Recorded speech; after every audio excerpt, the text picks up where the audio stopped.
Bonjour les amis, bienvenue sur Planète Gaïa TV. Nous nous retrouvons chez notre ami Georges Bertin dans une nouvelle émission, Le Coin des Bouquins, avec aujourd'hui un livre un peu plus ancien, puisqu'il a été écrit en 2003 je crois, donc un peu plus ancien, mais d'un sujet qui moi me passionne. Pour ceux qui me connaissent un peu, vous allez comprendre pourquoi. Et ça s'appelle Druides, les maîtres du temps, les prêtres et leur postérité. Voilà. Qui était à l'époque édité chez Dervy, qui a été réédité en 2012. Tout à fait, chez Lapart. Qui n'existe plus puisqu'ils ont fait faillite. Oui. Voilà, mais on peut trouver les deux, alors peut-être chez Dervy directement, mais sinon sur Internet on les trouve sans problème. Et il est question que ça soit réédité avec ton nouvel éditeur. Oui, c'est un projet que nous avons ensemble avec les éditions du Cosmogone. Oui. Voilà, donc on vous tiendra informé. On fera peut-être un micro-info, si jamais ça se refait, parce qu'on ne va pas refaire une émission sur le bouquin, puisqu'on va la faire aujourd'hui. Mais on vous préviendra avec une micro-info sur le site. Donc, alors les druides. Pourquoi est-ce que tu as eu envie de parler des druides? Eh bien... Attends, je te coupe, excusez-moi chers amis. Pour ceux qui ne te connaissent pas encore, présente-toi. Bien sûr, donc Georges Bertin, je suis socio-anthropologue, je travaille depuis une quarantaine d'années maintenant sur les questions des croyances, des mythes, de la religion en général, de l'imaginaire social et culturel. Puis c'est à ces deux travaux d'ailleurs, croyances, mythes, imaginaires, fêtes aussi, religion, que j'ai consacré mes deux thèses de doctorat, l'une à Paris 8, s'appelait l'imaginaire de la fête locale, et puis à la Sorbonne, ma thèse d'habilitation à diriger les recherches, sous la direction de Michel Maffezoli, s'appelait du mythe et de l'imaginaire à l'intelligence du social, qui était plus une synthèse générale de l'ensemble de mes travaux. Et j'enseignais bien sûr à l'université. Pourquoi les druides? Eh bien parce que, travaillant sur la matière de Bretagne, sur la légende arthurienne, j'étais forcément remonté jusqu'aux sources celtiques de la matière de Bretagne. Bien sûr. Et là, je me suis heurté, confronté à ce qu'on appelle les bardes, les philides, chez les Gallois, chez les Celtes de Cornouailles, en Irlande, qui étaient les producteurs des traditions orales qui ont été ensuite, qu'on retrouve ensuite dans le livre noir de Camarthen, dans tous les grands écrits qui datent du 6e, 7e siècle, mais qui sont codifiés à partir du 8e et surtout 9e, 10e siècle, y compris d'ailleurs dans certaines traditions chrétiennes, puisque beaucoup d'écrivains chrétiens, beaucoup de vitae de saints gallois, comme la vie de saint Colomban par exemple, ne font que reprendre des traditions druidiques en les christianisant. Il y a un phénomène de christianisation qui est préalable, bien sûr, à celui de la matière de Bretagne. Donc, m'intéressant à cela, je me suis rendu compte qu'il y avait des savoirs fondamentaux là, qui m'échappaient jusqu'alors, même si je me suis toujours intéressé au celtisme.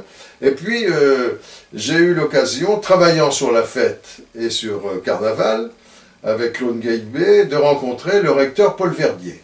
Le recteur Paul Verdier, qui est toujours vivant en Bretagne, était à l'époque recteur d'Académie de Nice, donc un monsieur un peu austère, un peu éloigné de moi, mais qui très vite a abandonné les activités administratives pour retourner vers la recherche et vers le CNRS.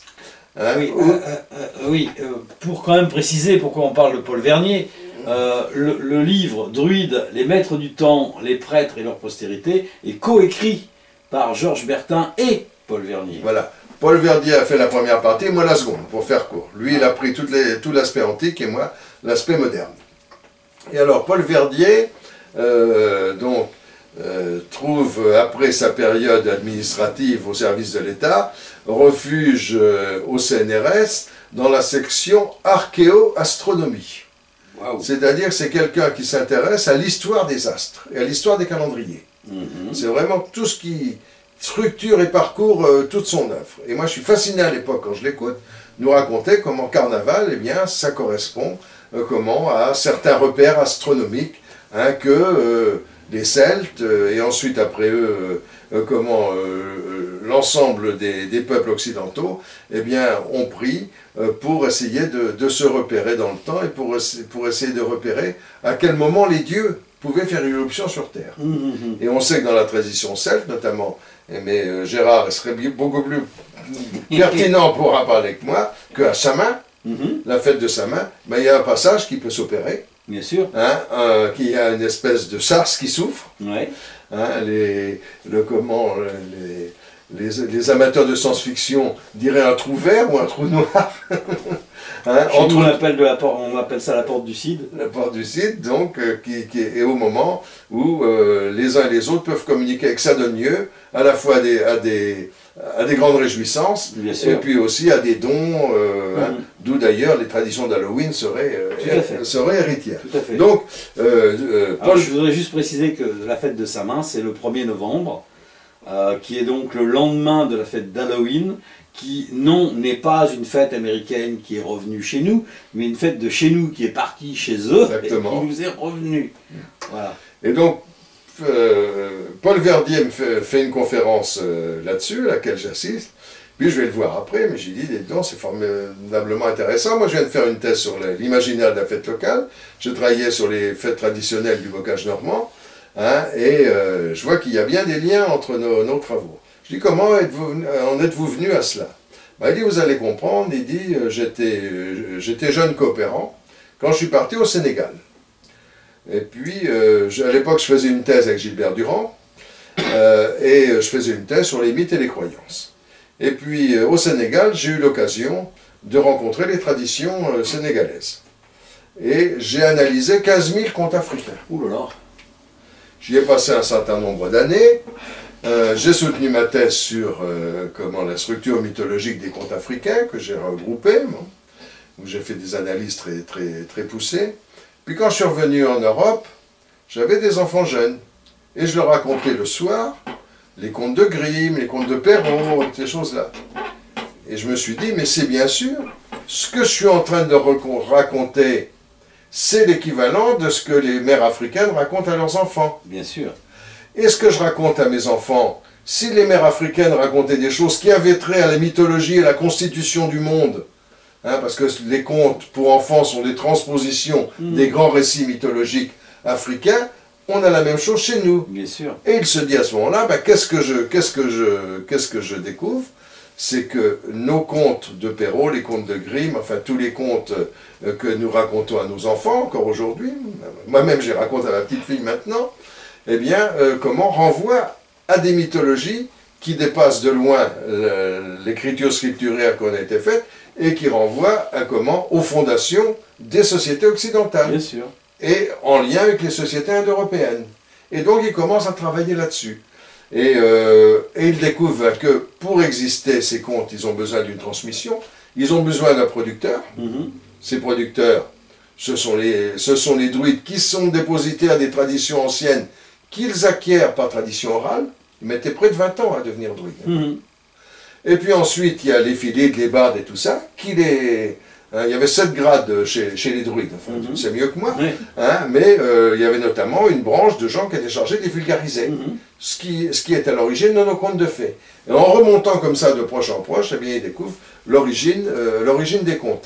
Et quand ils voient cela, eh bien, ils découvrent que nos druides, c'est-à-dire ceux de nos territoires, hein, ceux de Bretagne armoricaine, ceux des îles britanniques, mais plus largement ceux de Galice, hein, ceux de la civilisation de Hallstatt en Autriche, hein, ceux qui sont venus environ vers moins 3000 avant Jésus-Christ commencer à envahir l'Europe, puis qui se sont répandus un petit peu partout. On en trouve même sur les côtes d'Asie mineure, les Galates, les pites de Saint-Paul aux Galates.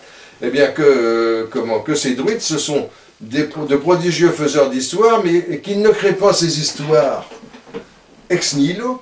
Ce n'est pas des choses qui leur sortent du cerveau un jour, un druide se met à dire, ah, tiens, je vais raconter une histoire.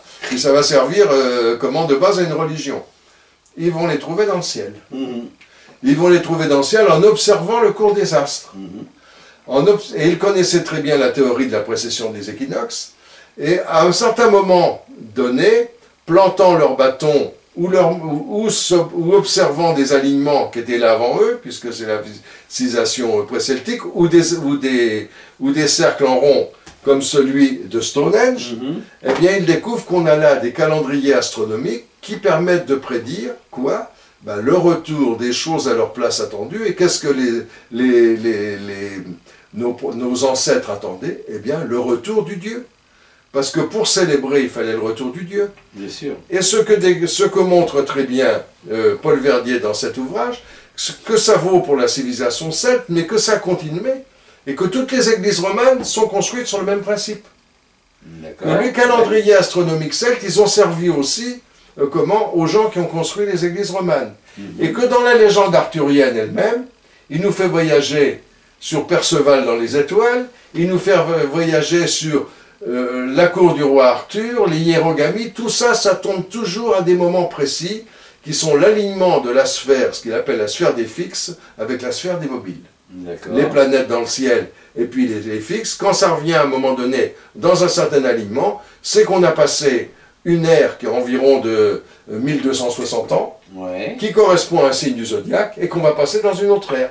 Et qu'à ce moment-là, il y a de grandes festivités qui peuvent se réjouir, puisque le Dieu revient sur Terre. Bien sûr. Métaphoriquement, bien entendu. Oui, bien sûr. C'est donc toute la thèse centrale de l'œuvre de Paul Verdier, alors qu'il a décliné dans cet ouvrage, qui est vraiment un ouvrage fondateur, parce que avant lui, il y avait très peu de gens qui avaient réfléchi à ça de façon approfondie. Alors il nous montre comment la théologie des druides est basée sur le calendrier celte.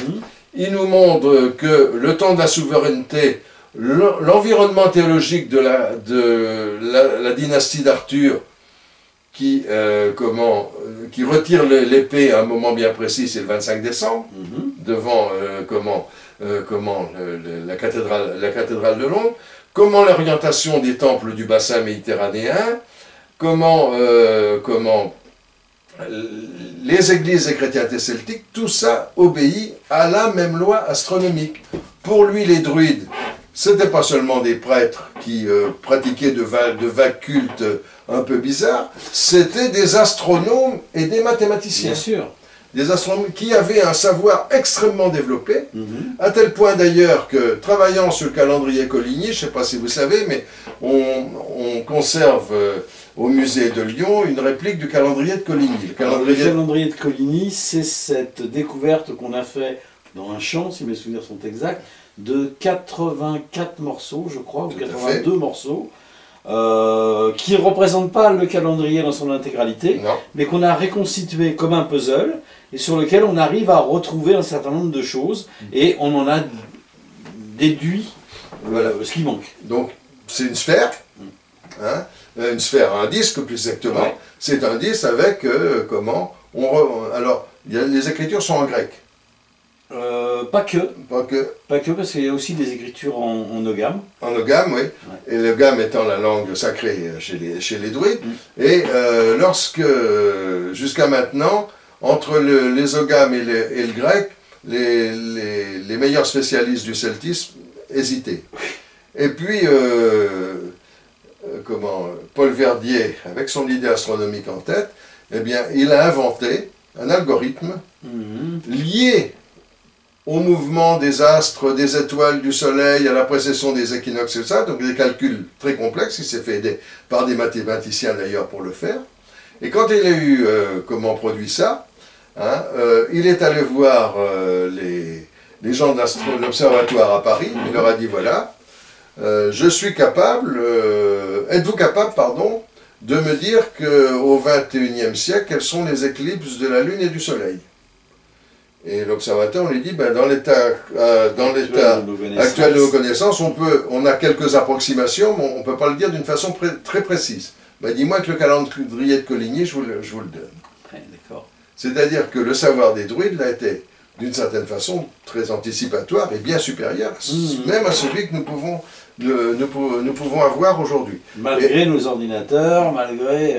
Exactement. Il a d'ailleurs, quand ils ont fait la grande exposition sur le calendrier celte au musée de Lyon, eh bien, il a produit son petit logiciel, hein, et les gens pouvaient venir essayer de calculer des choses à partir du calendrier de Coligny. Et puis là, il vient de produire d'ailleurs un article là, qui est en ligne actuellement sur Academia Edu, dans lequel il fait un parallèle, hein, alors ça c'est tout à fait nouveau, entre le chaudron de Gundenstrup, hein, qui est le grand chaudron de Copenhague, un chaudron celte qui est au musée de Copenhague, qui date du 6e siècle, quoi, et puis le calendrier de Coligny. Et en montrant qu'il y a aussi des liens dans la façon dont les dieux sont disposés autour du chaudron, la façon dont les guerriers sont plongés dans le chaudron pour revivre, et que c'est aussi des mythes de régénération solaire qui sont en jeu. Et donc là, il y a des calculs très compliqués. Donc ça, c'est tout le travail de Paul Verdier dans ce livre, auquel je ne saurais rendre hommage. Moi, il m'a appris beaucoup de choses, et encore, à chaque fois que je le relis, eh ben, j'en découvre de nouvelles. Donc je ne saurais trop conseiller. Il y a encore quelques exemplaires sur Internet, hein, sur une des deux versions. N'hésitez pas à vous le procurer, parce que c'est vraiment formidable. Puis cherchez aussi son nom, hein, sur Internet. Et puis, ben, alors, à ce moment-là, moi, il me dit, voilà, moi, je suis archéo-astronome, mais il y a des néo-druides. Il y a des gens aujourd'hui qui professent le druidisme, comme mon ami Gérard.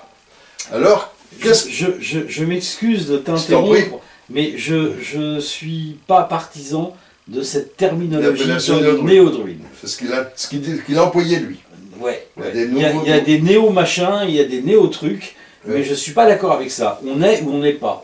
On n'est pas néo-templier, on est templier. On n'est pas néo-druide, on est druide. On n'est pas néo-chaman, on est chaman. D'accord. Voilà. Néo, ça veut rien dire. Alors, pour lui, c'était des nouveaux par rapport aux anciens. Oui. Hein, bon, c'est le mot qu'il a employé. Oui, non. Alors, moi, j'ai dit, bah, je vais regarder ça. Hein, moi, plus spécialiste, effectivement, hein, des choses qui sont plus modernes et contemporaines. Puis comme j'avais travaillé sur la légende du roi Arthur, sur ses réceptions aux époques modernes et contemporaines, j'avais quand même des sources à ma disposition. Et donc j'ai regardé qu'est-ce qui se passe. Et alors ce que j'ai découvert est tout à fait simple, je le résume en quelques phrases.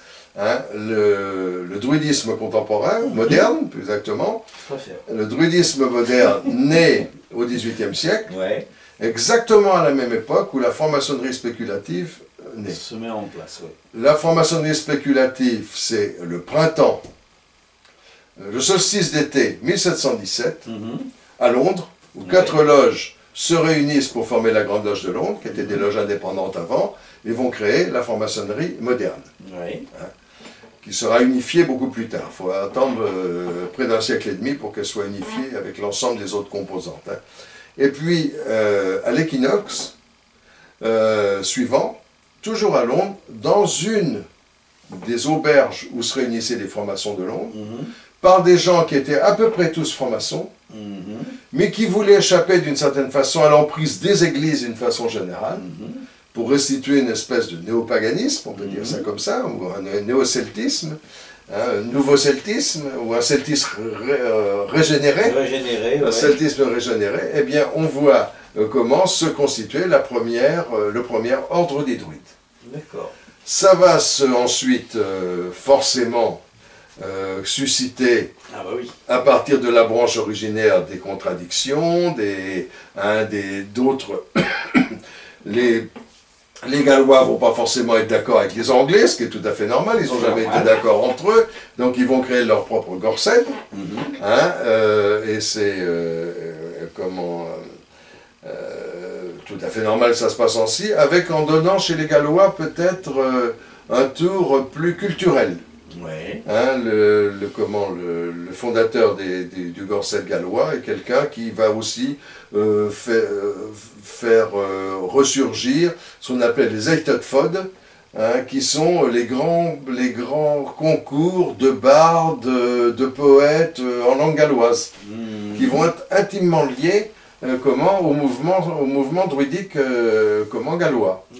Hein, et tout ça va continuer. Alors il y a le druid order, ensuite l'ordre gallois, et puis donc nous sommes au XVIIIe siècle dans un druidisme qui est franc-maçon pour une grande part, hein, donc déjà en recherche spirituelle, hein, qui est mutualiste, Très vite, ils inventent des sociétés mutuelles, Ouais. d'encouragement et de sollicitation, notamment pour les veuves et pour les enfants, pour l'éducation des enfants. Donc il y a déjà une dimension très humaniste et très philanthropique qui apparaît. Et puis on arrive au 19e siècle. Le 19e siècle, alors le druidisme va subir les mêmes mutations, oui, bien sûr. Subir l'ensemble des autres sociétés. Qu'est-ce que c'est le 19e siècle? C'est le siècle, bien entendu, de la mesure, de l'industrialisation et tout ça, mais en contrepoint, ça va déclencher d'autres vagues de spirituels pour lutter un peu contre la société mécanique qui s'annonce. Et le romantisme, est là. Et vont se créer dans toute l'Europe des sociétés qui vont revitaliser les contes anciens, les universités populaires du Danemark ou de Suède. Ça va être également le cas en Angleterre et au Pays de Galles, et puis surtout en Bretagne armoricaine, où la Société celtique de Paris va créer elle-même ses propres recherches, ses cahiers, va organiser des excursions, retrouver les témoignages celtiques, avec souvent des confusions avec ce qui était proto-celtique, mais peu importe. Et puis ils vont se dire, à ce moment-là, il y a les druides, dont ils ont eu connaissance, et il y a un nommé Jaffrenou qui va se rendre au Pays de Galles, et qui va recevoir l'investiture des druides gallois pour créer sa propre Gorsedd, qui va donner lieu à l'expansion du druidisme en Bretagne. Et ces druides bretons vont avoir aussi une prétention rituelle, ils vont initier au druidisme, et puis aussi une prétention culturelle, et en même temps, ils vont insister beaucoup tous sur l'identité régionale de la Bretagne. Donc je dis, si le druidisme, 18e siècle, il est franc-maçon et mutualiste, au 19e siècle, il devient régional, et régionaliste, et romantique. Et pourtant, des druides, il n'y en a pas qu'en Bretagne. Alors, ce que j'ai regardé en Bretagne, et puis au XXe siècle, je rencontre Gwelan de Squezec, et je rencontre quelques-uns, et qui me disent, oui, mais on a un épisode qui est souvent passé sous silence, et là je trouve un ouvrage d'un monsieur qui a travaillé ces questions-là, sur le néo-druidisme contemporain, et puis aussi deux journalistes qui ont fait des enquêtes sur le druidisme au moment de l'occupation. Et il se trouve que certaines sociétés celtiques, pas toutes, mais certaines sociétés celtiques de la période de l'occupation et tout ça, ont cherché à nouer des relations avec le maréchal Pétain et avec Hitler, parce que comme ils avaient subi avec la République une indivisible et obligatoire la mise au pilon de la culture bretonne, ils pensent que par ce biais-là, ils vont pouvoir faire renaître les traditions celtiques. Et certains même vont faire alliance d'ailleurs avec le maréchal Pétain et d'autres, et vont être condamnés à la libération. Tu n'ignores pas. Tout à fait. Bien sûr. Et puis, après la Seconde Guerre mondiale, les choses vont être beaucoup plus vertueuses en quelque sorte, et beaucoup moins conflictuelles, et vont naître un petit peu partout, en France, mais aussi à l'étranger. Et là, j'ai fait une enquête sur Internet, j'étais même entré en contact d'ailleurs avec des groupes druidiques en Allemagne, en Italie et aux États-Unis, où il y avait plus d'1 millier de groupes druidiques à travers le monde. Pas, Je me souviens, il y a quelques années, j'avais été dans le 95 à une réunion druidique, et on a eu la surprise de voir arriver un groupe de druides tchèques. Mais ça ne m'étonne pas du tout. En costume et tout, c'était vraiment impressionnant. Alors la question religieuse, bien entendu, est toujours présente au cœur du druidisme, mais elle mélange aussi des archaïsmes avec des choses qui sont beaucoup plus contemporaines, et puis aussi des aspects créatifs très forts. Puis ça se recoupe souvent aussi avec l'engouement pour les légendes arthuriennes, pour tout souvent. Souvent. Et puis alors on arrive au XXIe siècle. Et alors le XXIe siècle, j'ai été étonné de constater qu'un certain nombre de mouvements se réclamant du Nouvel Âge, du New Age, eh bien, sont également druidiques. Oui, c'est vrai. Hein, et comment parce que, mais alors là, c'est un druidisme plus syncrétique, qui ne va pas hésiter à s'incorporer du zen, du yoga, des choses comme ça. Hein, et du chamanisme nord-américain, parce que, au moment donné, on se rend compte que des grandes traditions convergent, mais tu es beaucoup mieux placé que moi pour en parler à ce moment-là. Mais par contre, ce qu'on s'aperçoit aussi, c'est que dans ce nouveau druidisme, il y a énormément de paganisme. Et que dans l'esprit des gens, il y a une espèce de confusion entre le druidisme et le paganisme. Ils ont tendance à mélanger un peu les choses. Donc moi j'ai été reçu par énormément de groupuscules paganistes, mais qui font très exactement la même chose que nous. De la même manière que j'ai été dans d'autres groupes qui sont censés être purement druidiques, où on est dans le paganisme le plus complet, quoi. Ils ont même repris des noms qui sont des noms du paganisme et non pas des noms druidiques. Donc il y a un petit peu de confusion à ce niveau-là, mais c'est pas très grave parce que les druides et les païens ont les mêmes fêtes au même moment, comme les Wiccans. Tout à fait. Hein, les Wiccans, cette tradition ancestrale de sorcellerie, quand tu décortiques bien, tu t'aperçois que toutes leurs fêtes, c'est les nôtres. Bien sûr. Et qui réutilisent la même chose que nous, quoi. Witchcraft. Ouais, c'est ça, c'est ça. Donc, on peut dire, pour conclure, que le druidisme, à l'époque antique, il est complètement ancré sur les grands cycles naturels. Bien sûr. Hein, qu'il y a une éclipse, mais c'est vrai aussi de toutes les grandes traditions aux époques rationalisme à l'époque des Lumières. Il y a une renaissance très forte à la période romantique, au XIXe siècle, dont l'Académie celtique de Paris 1804 est un bon exemple pour notre pays. Tout à fait. Qu'au XXe siècle, il est également soumis aux tourmentes qui ravagent l'Europe. Bien sûr. Hein, bien sûr. Et puis qu'aujourd'hui, il y a, semble-t-il, une nouvelle ère du druidisme qui va réincorporer des éléments très anciens, antiques même, hein, mais tout en se donnant la liberté de dialoguer avec d'autres religions, avec d'autres spiritualités. Et je crois que d'une certaine façon, le druidisme nous donne ici, comme la franc-maçonnerie d'ailleurs, une leçon de tolérance et d'ouverture. Tout à fait. Je pense que le mot ouverture est bien vu. Restez ouverts, que vous vous intéressiez au druidisme, au chamanisme, à la franc-maçonnerie, au paganisme, à tout ce que vous pouvez entreprendre dans le but d'une quête, et on en revient encore une fois à la quête, restez ouverts. Je pense que ça va être les mots de la fin. Absolument. Écoutez, chers téléspectateurs, merci de votre attention. Georges, merci de nous avoir accueillis chez toi pour cette nouvelle émission. Merci, mais je pense qu'on en fera d'autres ensemble, parce que c'est un vrai plaisir de t'écouter parler. C'est un plaisir partagé et de partager avec toi. Merci beaucoup. Au revoir les amis. Au revoir. Voilà mes amis, c'est terminé. Planète Gaïa vous remercie de votre attention. Si cette vidéo vous a plu, n'hésitez pas à faire un j'aime, le pouce en haut, pour nous faire part de votre contentement.